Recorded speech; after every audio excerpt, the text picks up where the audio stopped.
Hello again.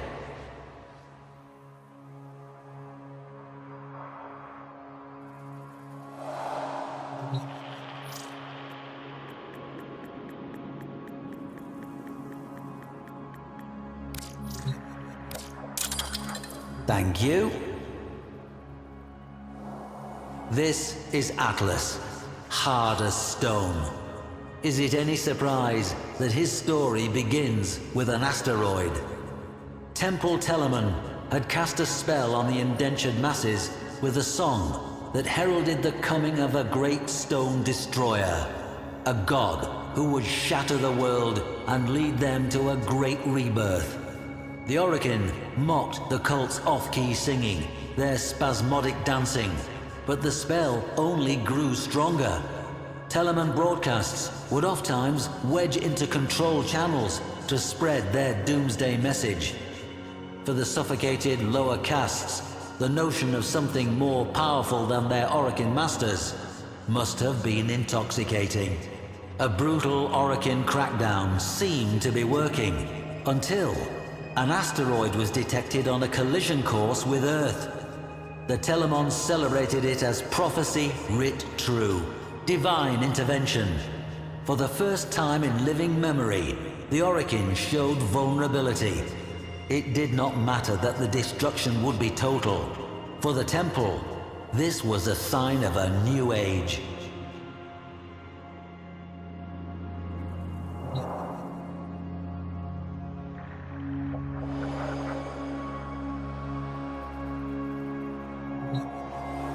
A probe was sent to the asteroid, perhaps seeking proof of divine intervention. It found intervention, though it was anything but divine. The rock had been fitted with colossal steering thrusters, and manning those thrusters, a bevy of well-armed Telemon. Having taken fate into their own hands, they set about a final convulsive dance aboard that rock. Battlecruisers, Orgon missiles, a gale force of Dax. The Orokin could have resolved this in any number of ways, but their enemy was not the Telemons themselves. It was their ideas. Atlas alone was sent. As he crashed onto that rock, his Shakiro helm greeted the cultists. Note the angled ballistic plating and reinforced neck protection. He would soon need both.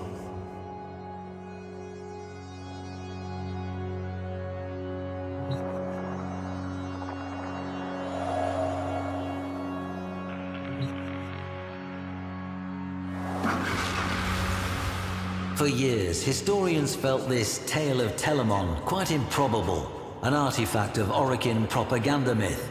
Then, on our system's outer edge, we found a debris field of small rocks and dust in a lazy elliptical orbit. Upon these rocks, we find the remains of peculiar stone statuary. The petrified figures, clearly temple members, have been frozen into a tableau of struggle and death. Or was it perhaps a dance? This remarkable find forces us to rethink the entire tale as fact.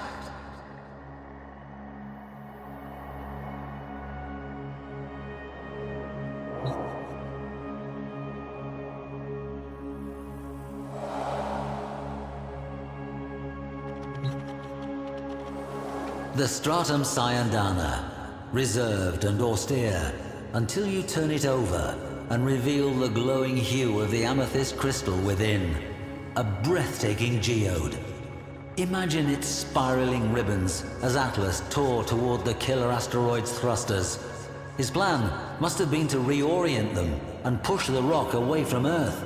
But, as the story goes, as he neared, the cultists detonated the thruster's footings and sent them careening into space. They were no longer needed. Mass and inertia would carry the rock to its fate. Atlas was out of options, or so the Telemons thought.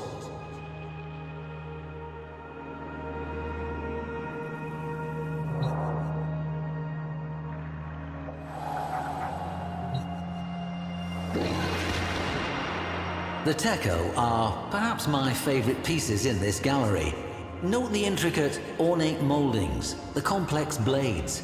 Quite the contrast from Atlas's otherwise workmanlike appearance. The beauty and craftsmanship conceal the true purpose of the Techo, as indentations found in cultist skulls attest.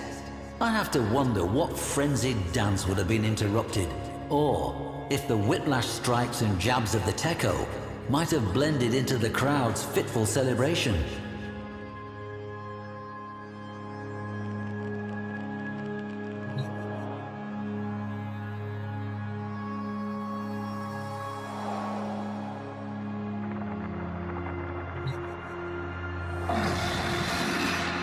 Before you, a rare sight, two rumblers, painstakingly recreated from fragments of the aforementioned tableau.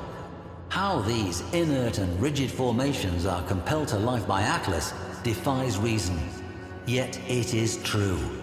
Consider the confusion of those Telemons as the very stone they worshipped came to life and set upon them. How could they retaliate against such a thing? Like sparring with a landslide.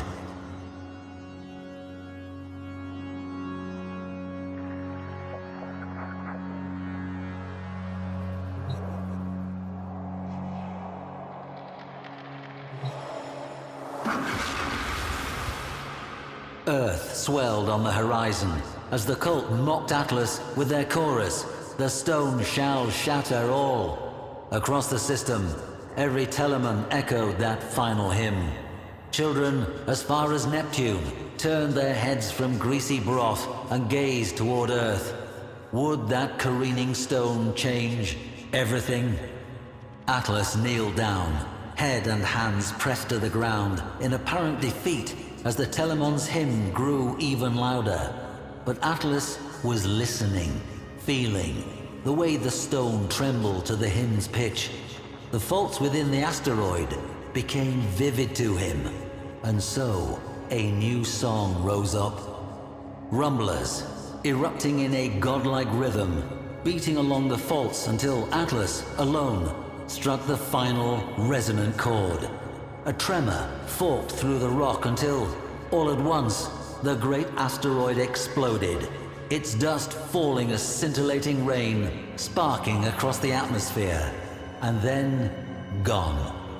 The Telemon's song fell silent, and children, as far as Neptune, turned away and swirled their spoons in greasy broth.